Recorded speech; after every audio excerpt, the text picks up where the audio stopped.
Now, it's a federal holiday in the United States, but the Republican presidential candidate, Nikki Haley, is working today. She's attending a private campaign fundraiser in Greenville in South Carolina.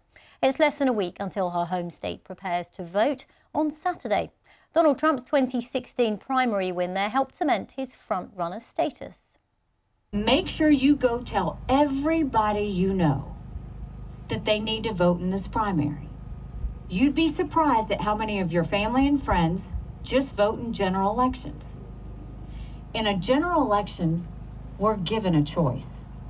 In a primary, we make our choice. Well, I'm still with Wills and Justine. Well, she says in a primary, we make our choice. But so far, Wills, most people haven't been making their choice for Nikki Haley, have they? Have not, and it's been resounding. It really has. Nikki Haley has been campaigning night and day, especially since the New Hampshire primary. She's been making the case that Trump is spending more time in a courtroom than on the campaign trail. She's also been really stepping up her attacks over his ties and I guess her saying he has an adoration for Putin, and also his comments about inviting Russia to NATO last week. It's been tough for her. It's been tough for her to break through to the voters, to the independent voters, to even some of the more, I would say, middle-of-the-road Republican voters. And she just hasn't managed to chip away at his lead. Recent polls have Trump still 30 points ahead in her home state. And she goes into Saturday facing a very tough task. She could be heading for a very big defeat in her home state. Why has it been so tough for her, Wills? Trump's support in his base it's immovable. It really has. And for better or for worse, for Haley, Trump has been in the headlines constantly. And now we see with Trump in court with that fraud verdict on Friday, there's a sense of members of the Republican Party see him as a victim. He's being aggressively targeted by the court system, by the Democrats, by the left. And that has energized his base, which has just followed him everywhere. And as the candidates in the Republican Party who are running for president have fallen away, you would have thought that more of them would have moved to Haley, especially the ones who were so angry at Trump, maybe wouldn't have voted for Trump in 2020, but it just hasn't materialized.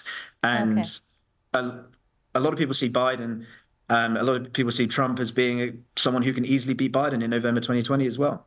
Let's bring Justine in. It's a bit of an elephant in the room, but I'll go there. I've covered a number of presidential elections in the US in my time.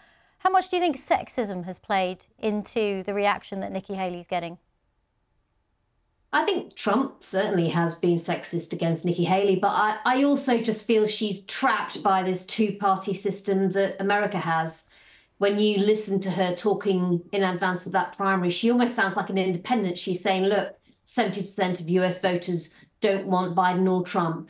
Many of them think both candidates are too old to run for president again. But she's stuck having to be on one ticket or the other. And she's a Republican up against Trump, who has effectively locked up the Republican Party now for himself. And so it's a big problem for Nikki Haley, but I also think it's a big problem for American democracy, because you have a sense that actually in and of herself, she probably is tapping into a real unhappiness across the United States about the choices that people will be faced with when they get to the presidential election later this year. But I'm afraid that is just the reality that everyone has to face. But Nikki Haley clearly isn't planning to give up yet. You've got to admire her for that.